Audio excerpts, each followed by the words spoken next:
if I don't try it now, Yeah. if I don't at least have a good go at it, I'll never forgive myself. You don't necessarily have to have 1 billion followers to get some good reach or good traction, because it's like, can you hook your audience in the first 3 seconds? Which the algorithm will feed your video to however many people it feels wants to watch. I really just wanted to be able to walk into a room and be respected in the spaces I work at. That was specifically, there was me thinking about sport, right? Like, if I couldn't be a footballer, if I couldn't be a boxer, if I wanted to do this, I just wanted people to respect me for what I do.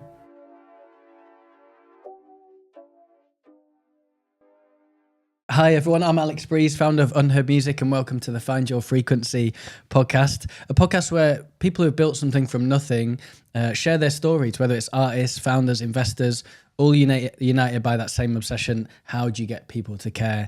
And I'm really excited today to welcome a guest that I've known for a long time, a guy called Josh Denzel, who I'm very, very proud of, because I turned on Netflix a couple of weeks ago and I saw Josh's face and I sent him a video straight away. I was like, Josh, what's this?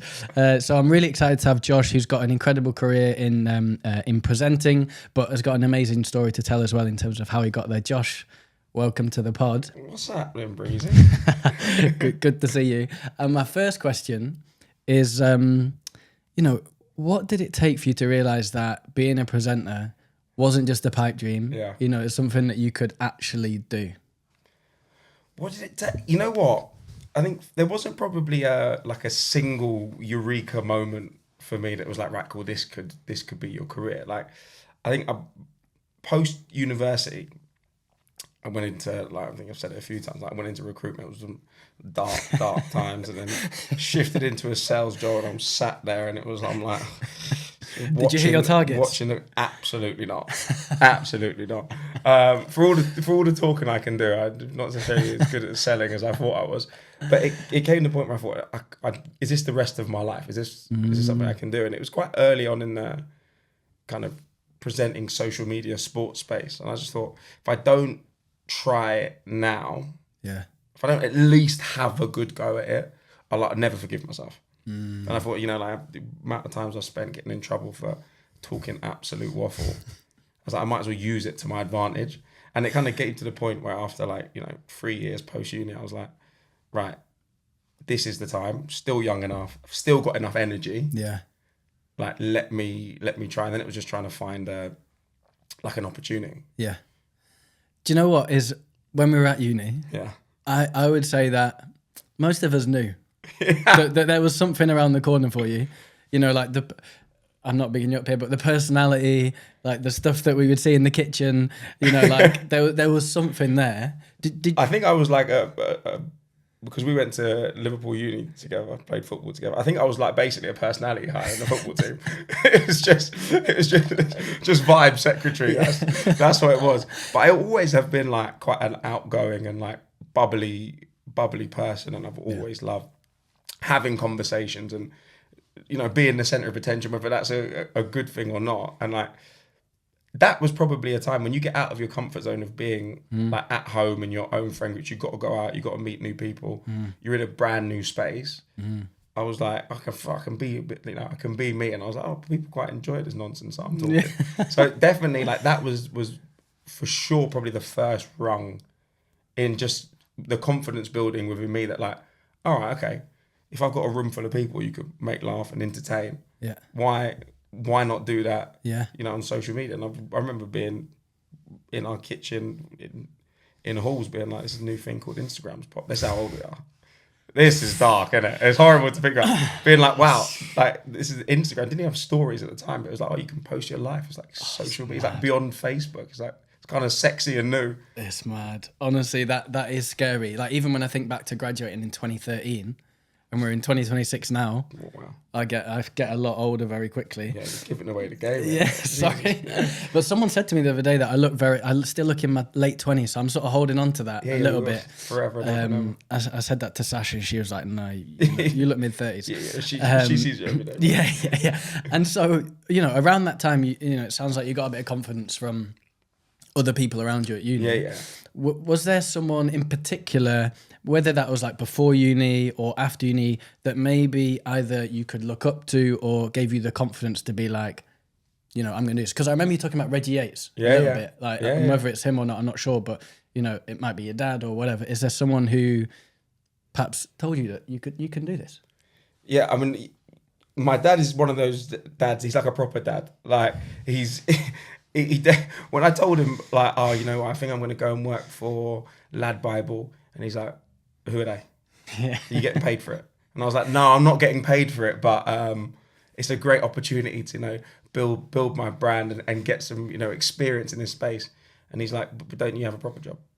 You know, like he absolute and fair point, different generation, but he was so like he's very risk averse. Yeah. He's like the opposite of me. He's not like rash or like heavy handed. Yeah, so he was like, oh, you see, you really think this is a good idea? You're leaving like a stable, well, relatively stable career in sales, and you're gonna go and talk to a camera, talk to your own phone for a living. It's bonkers. Like I used to go to Arsenal games with him and like be on Snapchat and like talking absolute crap about, you know, Squillaci being a brick wall or whatever.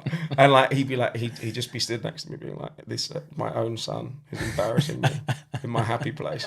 Like, you can't, it's not a thing. So like, not necessarily my dad wasn't supportive, but it was so out of his wheelhouse that I think he was just wanted the best for me and didn't necessarily think that was the thing. So, you know, like Reggie Yates was definitely somebody I looked up to in terms of, he was very young when he started on BBC and he had a show with Fern Cotton, and he kind of opened the door in my mind that it was even a career. Yeah. Right. Have you met him since?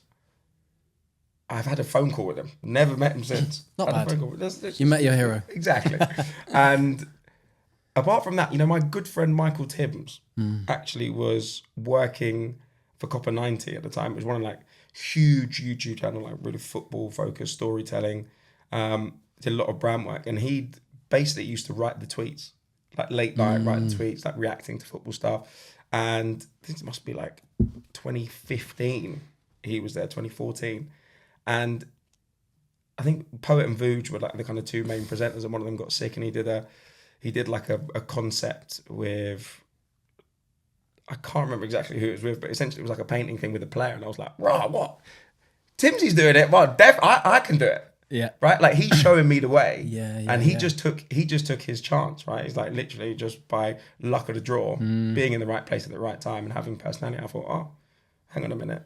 So he, you know, and Cheeky Sport, Joel and Dave. Yeah. Like always, they were the guys that were pumping out content, and they were like, this is like pre-AFTV really. Yeah. So like these guys would be on the ground at Wembley, at Arsenal, at Old Trafford, and they had like the kind of bright, bubbly personalities and doing the vox pop with fans before it's become like a super normal thing to do. So those guys, I think, were definitely the people that kind of I looked up to and saw like, right, I want to follow in their footsteps. I think if they can do it, I can do it. We kind of, you know, feel in a similar space. Yeah. So I was like, right, well, let's just get the ball rolling. And you mentioned something there which I thought is really interesting and valuable for anyone listening, which is around you were doing it almost for free to start with. Not almost for free, but for free. It was actually costing me money. Okay, you did it for negative to start with. But, you know, that's brave, it's bold, it's actually, I think, a reflection on the spirit that you and the risk taking that you need to actually like start something and build something. Similar with me is like I started Unheard with nothing and quit a job that was decent pay, but you do it because it's what you want to, like you feel passionate about it and stuff. Yeah. Do you think that's getting harder and harder for people to realise that actually to build a big audience or make a break, actually like it's not going to be easy? Yeah, I mean, I probably did 6 months working for free. Wow. In terms of just like turning up, like, okay, cool. Have you got anything for me? And it's like, you know, we're working at Lad Bible, and our good mate Arian, who we played football with at university, was like one of the co-founders, and like, I'm working for free for my own mate. Yeah. You know what I mean? I'm like, geez, come on, you throw me something. And then it got to the point where I try and do more and more and more. I was so busy, and like every day I'm texting, okay, is there this, is there that? And it would kind of build up a little bit of a profile in terms of people who were going on to Sport Bible, Lad Bible, your own page. Like, okay, when's the next content coming? We like this kind of hosted content that we hadn't seen before. So I was like, all right, okay. But then the more you do it for free, the bigger stuff you do, and you start going, oh, maybe I should be paid for it. And then that stuff, you start going, right, then where does the if this is good for me, and then this is also good for you. Yeah. Where does that marry up? And we managed to get there in the end, but it's always going to be tough starting. There wasn't necessarily, this is not like a woe is me, but there wasn't any micro influencer stuff going on back there. It was either you were an influencer or you were famous or you were just a geezer on the street. So I think you do have to go. It's not always going to be easy. You're not just going to blow up off one TikTok or one Instagram story or one reel because you did one video. You have to be consistent. And consistency is the hardest part. You know? Like, I struggle with it. Like, I struggle to post enough, and I struggle to, follow through with my own plans. So especially then when you're not necessarily getting paid for it, or you're not, you haven't built your audience yet. Of course, like, we love feedback. Like, we love, if you post something, you don't want to get no likes on it. You don't want to get. So then consistently have to push through that barrier. Okay, well, if this don't work, we'll try something else. If this doesn't work, we'll try something else. But it's brutal, and starting something and a career in this is, it's a blessing. It's never going to be easy, and everyone wants to do it. So you've got to put yourself in a position to be better or different to the rest. It's so interesting because what you're saying really resonates with me, because similar sort of thing, different area, running unheard, you get knockbacks every day, investors saying no or whatever it might be. But the thing I try and carry with me is gratitude, because it's like, this is a blessing. I'm sat here chatting to you now, or I've been chatting to a big investor before this, or get to work with people like Sam, I had a growth, like, this is a blessing. And I think carrying that gratitude is, keeps you humble, but is really, really important. Yeah. And it's also like, it's motivational, right? Like, even if you get, like, at least you're trying to do something that you love and you want to do. Like, I'm blessed because I get to, work in sport and entertainment, and I never thought that this was possible. So even when, like, the amount of briefs that go out from brands, you must have seen millions and millions of briefs. You might work once every 2 weeks, once every month. You might work 4 days a week. That you're still missing out on incredible amounts of work. So you're not going to be able to do everything. But if you just get that one opportunity, you just take it, and that's what you've got to be thankful for. 100%. Saying yes is important at the start, I think. Before you got to say yes. Let me tell you, I was at every boot launch, every kit launch, every shoe release, whatever it may be. I was there, just with my little phone out. Hi guys, welcome. I'm talking to about 7 people. That's so good. I mean, similar thing. I said yes to going to this conference in the Middle East, then sat in the desert one night. This person came up to me who I didn't know at the time, was a woman who just sold her business to SoundCloud. We chatted. She became one of our investors. Like, just because I was saying yes to as much as possible. Yeah, you have to be busy. And like, that's something I struggle with now, is just that vim and that get up and go to go and do what needs to be done. Because I think, I'm 34, man. I'm tired, bro. Like, I feel like I've done enough to, like, warrant not having to, but listen, the guys behind you, the guys in front of you, they are doing it. Their work rate is the insatiable work rate. So, like, that's what sometimes gives me a kick up the arse when I see somebody else in the space, and I'm like, I turned down that invite. Like, that was stupid because I was tired, or I had something else in the morning. Like, you have to be busy. You have to say, you never know who you're going to meet. You never know what conversations you have and where they could lead to. And I would say what I've seen from you, just looking from, like, afar, but also a bit under the hood, is like, you do have that. It is relentless. And I do see you grafting away all over the world. It's like, it is inspiring to watch. And was there a moment, going from zero, you're starting from scratch, where you thought, okay, this is it. I've posted some on socials and it's gone viral, or I've hosted a show which has done really well, and you've sort of acknowledged that and gone, I think this is going to go. Yeah, you know what? I was thinking about this.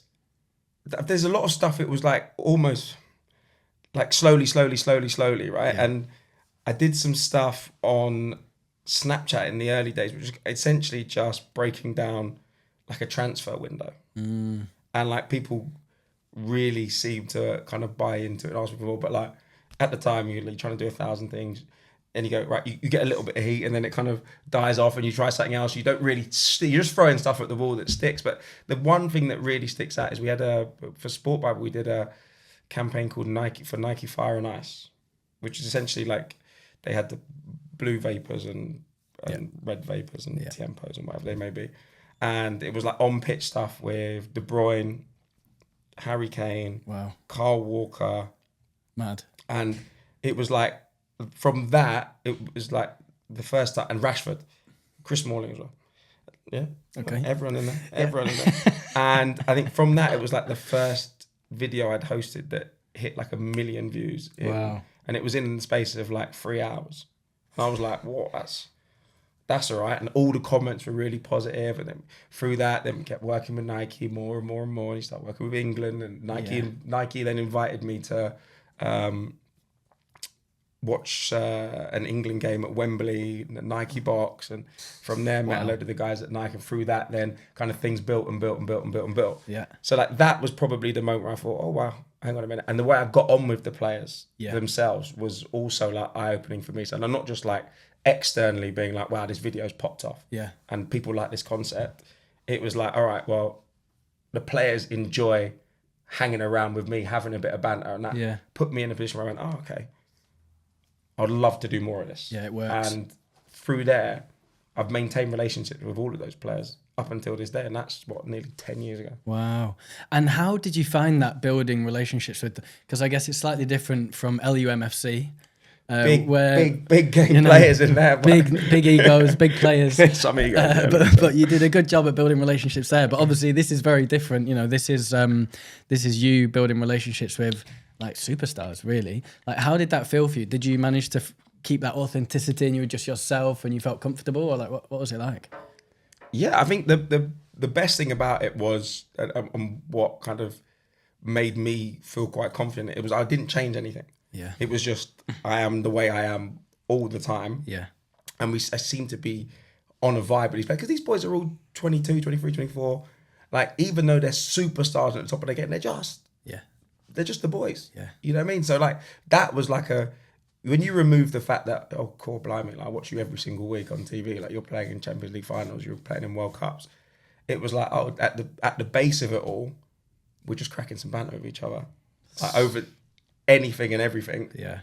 And it was like, that was a great moment. And then I think just humanizing the boys, because they're so used to when they have to do activations. You have to understand that the boys are probably not going to want to kick a football into a unnamed brand's washing machine 25 times after being at training and not being able to go home till 5 o'clock, right? Yeah. But it's just understanding, like, it's a bit of give and take. Like, give them a little bit of leeway, understand that, you know, if you were in the same position, would you necessarily want to do this? Or make it as fun as possible, as interesting as possible, and as pain-free. And I think that they appreciate that from my side when we go to various different shoots. But it's just genuinely just making them comfortable and having a good time, and that seemed to come quite easy to me. So and we've talked a lot about Sport Bible.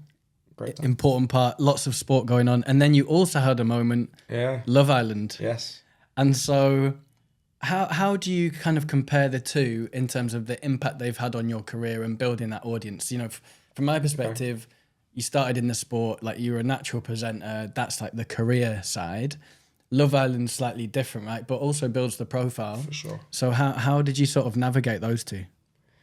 Yeah, I think in terms of like the building of, it's not really at the time, it doesn't feel like you're building a brand, Josh. It just feels like you're just hosting some really, really cool stuff when you're at Sport Bible, right? And it opened the door, right? Because I think Sport Bible had at the time 5 million followers on Instagram, or, you know, and then 24 million across Lad Bible. You know, you're doing stuff on both sides of the fence. So you kind of put yourself out as a face and as a person. Not everyone will follow you, but they kind of get used to seeing your face. So like, and hearing your voice and kind of catch your personality. So that was an unbelievable stepping stone. And that put me in front of, you know, potentially 30 million new people. It's like half the population of the UK.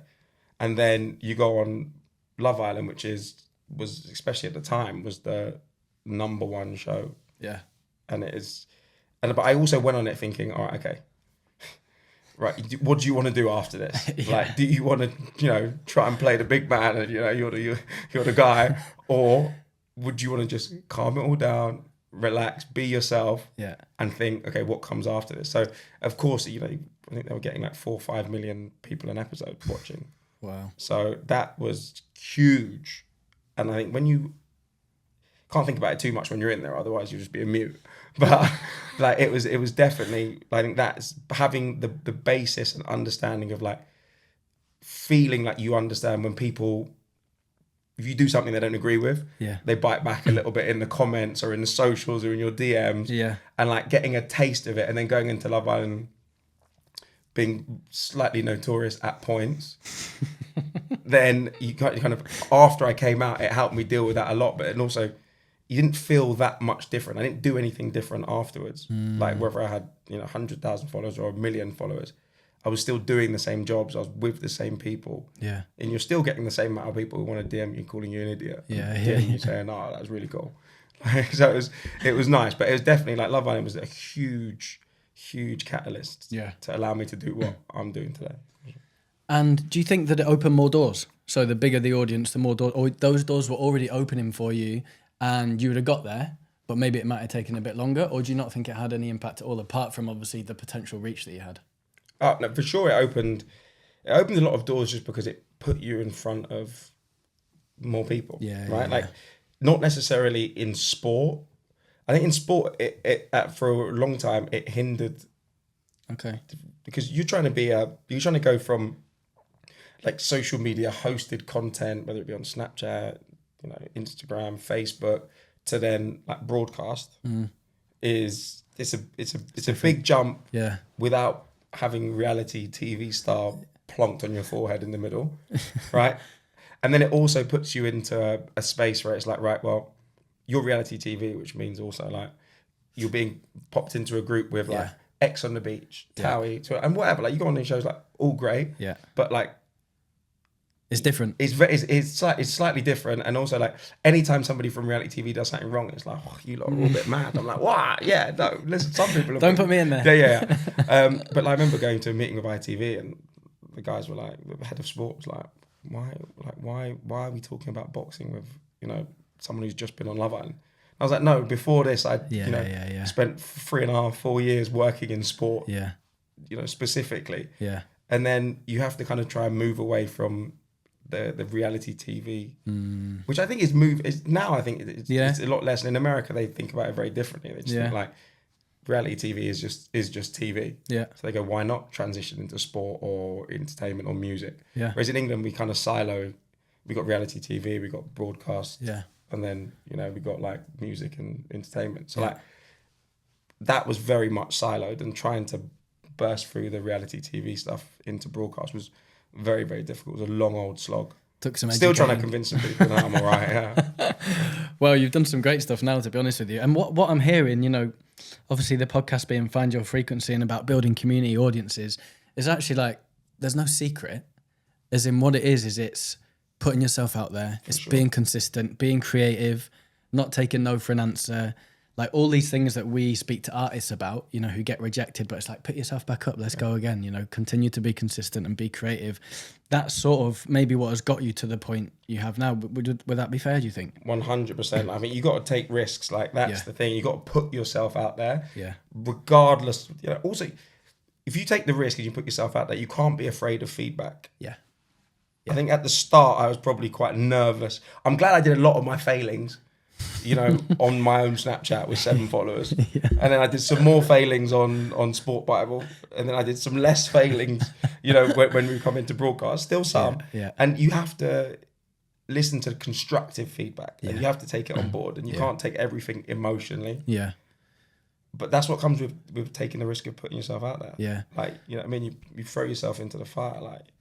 It's true. And like I get this all the time, whether it's like a bad review that we get on the platform, which like hurts me so much, and, or it's, like I said, an investor saying no, or an artist saying, oh, we don't want to work with you anymore. Yeah. Like these things are going to happen, not everyone's going to gravitate to you. So, I just think can you build the resilience that you go, okay, cool. You've got to have thick on to the next. You have to be able to, you have to have thick skin. You also got to understand and weed through all of the feedback and the comments and stuff, and work out, okay, what's constructive. Hang on a minute, I use that as a mirror. I can actually see a little bit of that in me. Yeah. And also, it's like a personality driven thing. Whether you're a musician, whether you're you're a movie star, whether you're a presenter. Yeah. Like it's all personality driven, and not everyone is going to love you. Yeah. Like it's impossible. Yeah. Yeah. But like you said, like build that loyalty. The people that do love you, look after them. Yeah. And can we talk about that? Because I'd say you're famous. You know, fame or like, you know. How many letters in the alphabet? We go down to the last one. Let's say fame. Let's say fame. There's a bit of fame there. How did you navigate that transition from being able to just like walk into places or walk down the street and not be recognized to then being recognized? Because, you know, I imagine in some senses you're like, this is what I've wanted. I want to be recognized. Sure. Like, and then maybe in others, and I might be wrong here, maybe it's just all great, but in others, like I'm watching at home with the Furies now, and Tyson Fury, like, you know, there's some problems there with it. I think that he struggles with that a little bit. How was that for you when you first walked down the street and someone goes, that's Josh? Like, I got called a wanker the first time somebody recognised me. Yeah, genuinely. It was a drive-by as well. No. Yeah, wind down the window. How was it? Do you know what? Like, obviously, I'm completely, you know, different league when it comes to like Tyson Fury fame. Like, it's bottom of the barrel. But like, people do recognise you. But to be honest with you, like, the first time it was obviously. It's quite nice. Yeah, and like 2018, 19, it's like, it's chaos, right? Because people are like, oh my God.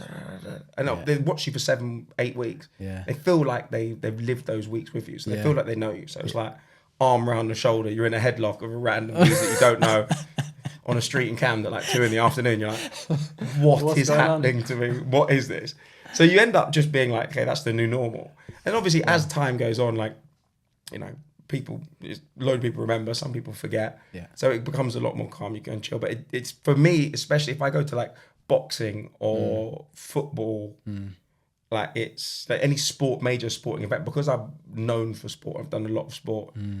It's all very positive. Yeah. Like that's what's a blessing. I don't know how I would deal with it if it was all negative. I'd be emotional wreck. They talk about having a thick skin, like I'm soft, so soft. That's hard. But like, luckily, it's a lot of it's positive, and I kind of I live in the spaces where I work, you know, like live sport, you know, big time events. Like that's where I work in, and that's what I do for fun. Yeah. Otherwise, I'm at home chilling or playing golf. But no one speaks to me. I don't want anyone to speak to me when I'm playing golf. Useless. The beautiful life. Yeah. Oh, can I ask you about nerves? Yeah. Because I've done a bit of public speaking, and I do get nervous beforehand, and even actually sometimes on a smaller scale, like if we've got an important meeting, I'll get a bit nervous beforehand, and like, you know, sometimes struggle to get my words out or whatever. You're doing it on a different scale. I remember talking to Stefan, who's Josh's manager, who was saying you were presenting, I think it was the Overlap Live in front of like, I don't know, 10,000 people, 20,000, whatever it was. And I was like, wow, that's different. Like, how do you deal with that, both on camera when there's millions of people, and then in an audience where they're right in front of you? Do you get nervous? Like, how do you for sure. And I think I was, weirdly enough, having this conversation with like Andre Ward, who's like, incredible pro boxer. We were just doing the Fury Mahmoudov fight for Netflix, and we're walking to the arena the day before. We're doing like a run through, and he was saying that it was the walk from the changing room all the way through to the ring. And I was like, well, how did you deal with nerves? Because I get nervous. Like, of course, like, if you don't get nervous, you don't care enough. Yeah. So, and he was like, you just have to, as soon as you can have your nerves in this space, as soon as you turn the corner, open a door, whether it's like an emotional door, whether it's like like an actual physical door, and you're walking towards a stage, or he's like, you have to get in the mindset, like take all of those nerves out, get in the mindset that you are the guy or you are the girl. Like, you're supposed to be here. You're born to be here. And he's like, you'd say all these things, had these ways of coping. And I think it's quite nice. You can almost like, you open the door, walk out, shut the door behind you, nerves stay in there. But also, I mean, for me, like walking out in front of 15,000 people in Dublin at the 3 Arena, you got to sit there and interview Carragher, Neville, and Keane. And it's like the crowd's been on the beer since 1 PM. It's like, of course you get nervous, but I always found that as long as I get my first question or my first 10 words out of my mouth, say them 3 times slower than you think you need to say them. Yeah. As soon as you start flowing, you realize, oh, okay, actually, this is okay. And preparation is key. Like, the more I prepare, the less nervous I feel. So if I feel like I've done all of my research, I understand kind of the varying different outcomes or answers I'll get from questions, or I've read the stat sheet front to back. Yeah. When I feel like I'm prepared, I'm way more calm. Yeah. So like, if I ever half-ass something or rush something, I'm panicking the whole way through. And it sounds like you remember the stat sheets better than you remembered your history stuff that you had to learn at uni. But I was trying to rush that. I was trying to do my dissertation in record speed. I think 4.5 hours from 1 a.m. till it's tough. 4:30 in the morning. Well, we both sit here with a 2-2, I think, which is Desmond. Yeah, a Desmond, which is something that hopefully inspires those people that maybe are less like able to sit there. Because for me, the problem was doing a bit of a detour here, but for me, the problem was like actually sitting still. Yeah, I've noticed that. Yeah. And but I saw that as like I wasn't intelligent, or I didn't have the ability to be a success or whatever. And so like definitely struggled academically, and would love that to be, part of the purpose behind Unheard, I suppose, is supporting the underdog, helping the artists that are overlooked to get to where they want to. But also on a personal mission, I want to prove to people who like aren't great at school or can't sit still and they see it as a negative, that actually it's all good. Like there are other ways to be successful rather than sitting and doing your exams, I suppose. Yeah, 100%. I think I always enjoyed Jeremy Clarkson's like annual A-level results tweets where he's like, I got like 4 U's, like, and look what he's doing. You just have to find your purpose and your path. Like my sister was like never very academic, like didn't enjoy school, but she's now a ski nanny. She's lived in France for 10 years, has her own business, and you just have to find your own lane. Yeah. Like you find something that works for you, and you obviously you've always had endless amounts of energy. Yeah, it's a problem. It was only a problem when you were trying to put them into books. Yeah. When you decided to throw all of your energy into something that you love, whether it be football, whether it be Unheard, whether it be, when you put your mind to something, it was like an obsession. Yeah. And like you just channeled all of that energy. And I think you have to be obsessed with what you do to be successful. Yeah. But also, like not academia or whatever it is. The job that you do right now might not be the thing that is perfect for you, might not work for you. Yeah. But find the thing that is. Yeah. You know what I mean? You might have to do them concurrently. You might have to do the thing you hate. Yeah. Like I remember I was working a job I hated while also trying to do the thing that I loved. And it came to the point where I had to pick, and I picked the thing that I love. So it's not necessarily always one without the other, but you just find your own path and stick to it. And if you can find something that works for you. Yeah.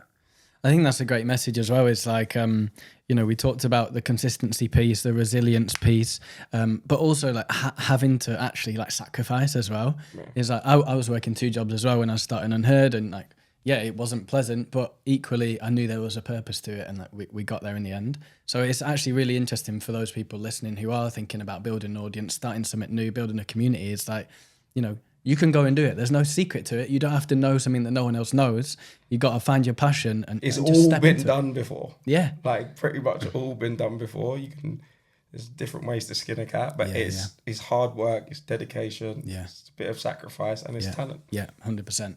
I'm still working on the talent bit, but maybe one day we'll get there. Bin bags.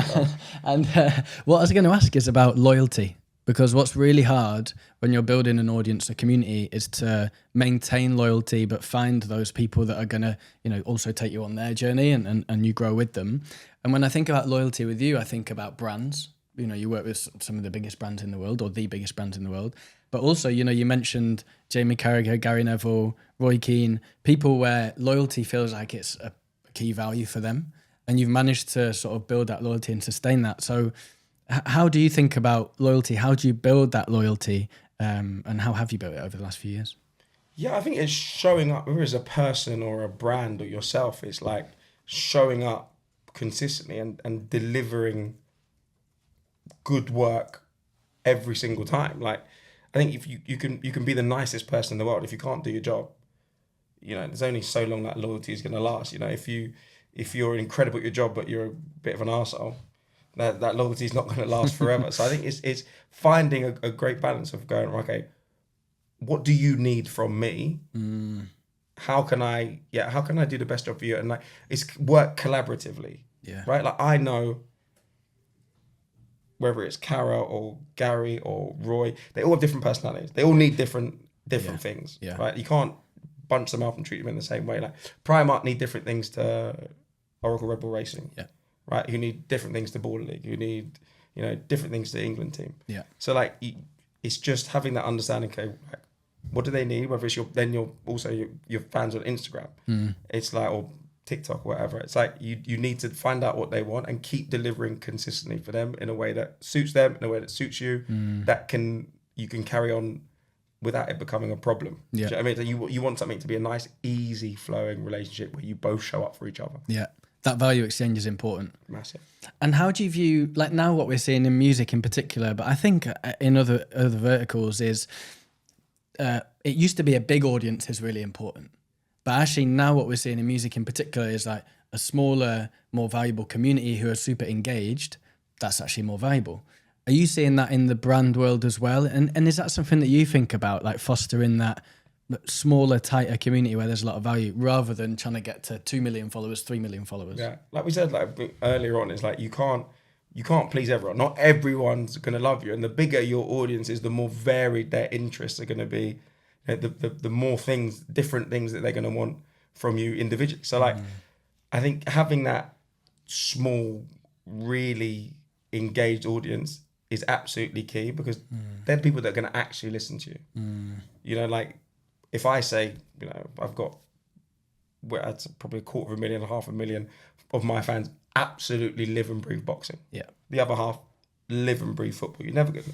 It's only a few of them going to love each other together. So I think it's definitely important. Obviously, having a massive audience is great, but the way social media is now, it isn't necessarily the be all and end all. They're not serving it. Social media is not serving you. You're all 1 million or 2 million or 5 million of your followers. Your content is following it's serving. The algorithm's working out. Okay, who's enjoying it? Who's watching it past 5 seconds? Who's doing this? So having that kind of small pocket of people who are going to sit there and watch through your content, listen to you, take it in, buy from you, whatever it may be, listen to your music. Yeah.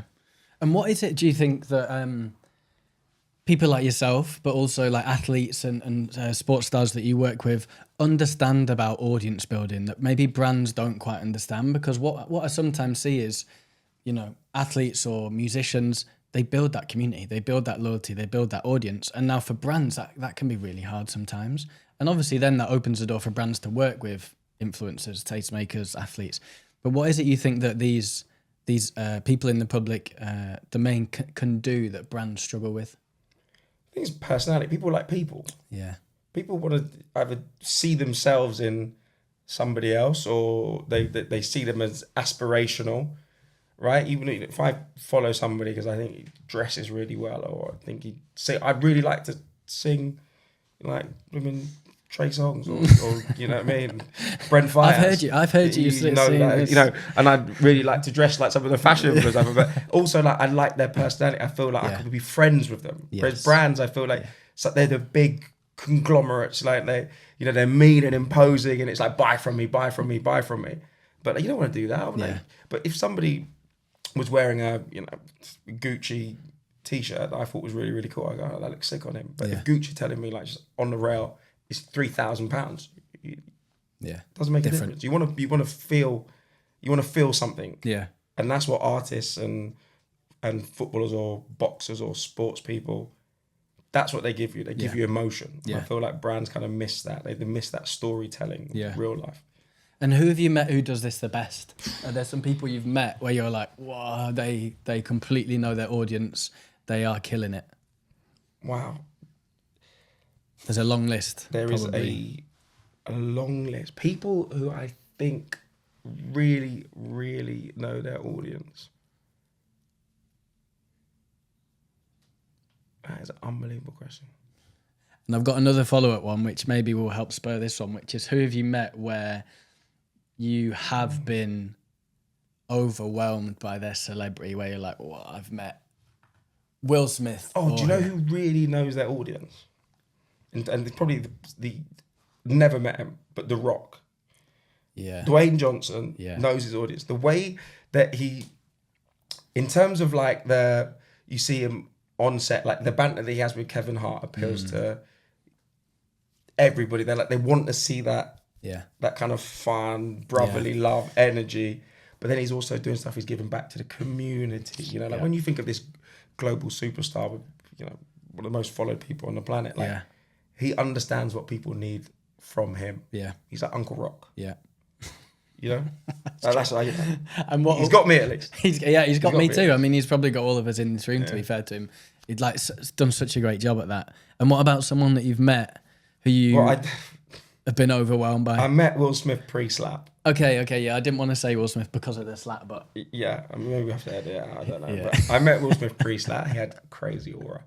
But for me, Thierry Henry, like growing up in Highbury, like supporting Arsenal my entire life, and we were invited to the NBA All-Star game in 2018, 2019, and I sat next to Thierry, Drogba, and Patrice Evra, and it was like brain couldn't quite compute what was happening courtside. Like it was if I'm like, okay, wake up.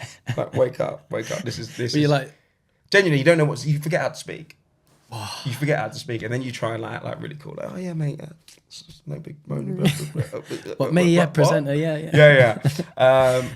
So that was obviously like a massive moment. And then like working in sport, like you meet all of your sporting idols. Like, I get to sit there for 6 weeks with the entire England squad during a tournament, and like that for me is best job in the world. So. Wow. There's so many times where I've kind of been starstruck or been like, how the hell did I manage to swindle my way here? Like, So well, following you is like actually a great glimpse into that world, and it's actually sometimes, I think I've got more used to it now, but when I first saw you on the red carpets, that was like hard for my brain to compute as well. Like, I know this geezer from like handing in his essays late and having banter on the bus away to Man Met Ones away. And then this is two completely separate people. But like, it's the same geezer, but like it's so many different lives. I feel like I've lived 3 different lives. Yeah, it's incredible. It's great to see. And so, okay, one we've got 2 more questions. Hit me. 2 more themes. One is starting afresh. So, okay, tomorrow, no Love Island, no million followers, no BBC contracts, etc., etc. You're 22. You know what you want to get into. You know presenting is your thing, but you don't know where to start. In today's world, 2026, where would you start now? Would you still pick up the camera, get your Snapchats going, or would you try something different? Oh, would I try something different? I would do what I know and what I feel like I was good at, which is essentially like talking to people, eliciting some sort of reaction that I found funny, and thus I feel like other people would find funny. So like, to be honest with you, I would probably pick up my phone and I'd go to every Prem game that I could, and I would just do vox pops with people around the grounds, ask them trending questions, like ask them the questions that football fans want to hear. Yeah. That's what I would do, and I would just dive into that. Yeah. Whether it would work, I don't know. But I feel like now with social media, like you don't necessarily have to have 1 billion followers to get some good reach or good traction, because it's like, can you hook your audience in the first 3 seconds with some crazy stuff? And then the algorithm will feed your video to however many people it feels wants to watch it. Yeah. So that's where I would probably start. I'd probably start in football. Yeah. But you know what? I say that boxing was definitely, when I was at Lad Bible, and like, it's very different being at Sky Sports or DAZN or Netflix and being at Lad Bible Sport, especially in 2015, 16, right? So it's like, you go to football and it's like, right, okay, you don't necessarily get the same access. You're not quite in touching distance of the player, so you do a lot more fan stuff. Whereas in boxing, when we used to go to boxing, and that's why I absolutely love Eddie and Frank and all the Matchroom guys, because they were the ones who welcomed me with open arms into boxing camps when it was just me and a phone, and they gave me the same access they would give to Sky Sports, who were like their broadcast partner at the time. Wow. And it was incredible, and like so kind, so nice, open. The fighters were very open, very good with me. So I think football and boxing for sure would have been the place I'd go. Yeah, love that. And I watched the Matchroom documentary recently, which is brilliant. Like, such a great insight. I mean, talk about like authenticity, hard work, like legacy. They embody it all. Really, it's such a great watch. If you haven't watched it, I'd recommend it. Sensational. And what's the advice that you would give on the social stage that people don't want to hear? Because we've talked a lot here about it takes time, it's hard work, like you're going to get rejection. So what would you say to someone who's, you know, a young, maybe not quite as good looking like Josh Denzel 15 years ago? What's you mean me 15 years ago? Yeah. But not quite good looking. There's been a glow up at some point. You're looking well. Is what would you tell that person that they're not going to want to hear, but is going to be useful to them? Oh, one really horrible piece of advice that I got told. It wasn't necessarily aimed at me, but it was that like it might not be for you. Do you know what I mean? And like that was something I was like, because when you believe something, and I feel like you can manifest or you can believe your way into any position. Yeah. Right. Like I'm here by hook or by crook, just by like belief and a bit of madness. Yeah. And like sometimes it's like, well, this lane might not be for you. Might in this industry, this space for sure, but like. Whether it might not be, I'm thinking about my own lane, but like presenting or, singing or spoken word or poetry or whatever. Like maybe that specific thing isn't for you, but find something that works for you, that fits you better. Yeah. Because we can always put ourselves in, I have a dream of being, I wish I'd be a professional footballer, right? But I now work in football in a different space and I love it. And it's way more me. Yeah. You see my technical ability. Yeah. Yeah. I was going to say, but this side of the football space is far more me. So, there are obviously different, like I said, like different ways to skin a cat. Like you can work in a space or you can be that person, but you can take a slightly different route. Yeah. I think that's great advice because I often think this when I see online, it's sort of been glorified being a startup founder or like building your own thing.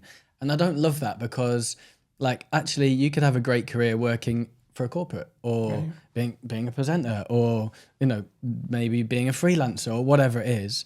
And like being a startup founder, it is really hard. It's brutal, and like, it isn't pleasant probably for like 50% of the time it's pretty unpleasant. Yeah. But, and so I do have a problem with it being glorified. And so I think to some extent it's about taking a step back, isn't it? And going like, okay, which lane's for me? Like what can I do that's going to be like fit with what I want to achieve rather than going chasing after what everyone thinks is like cool and shiny and fun.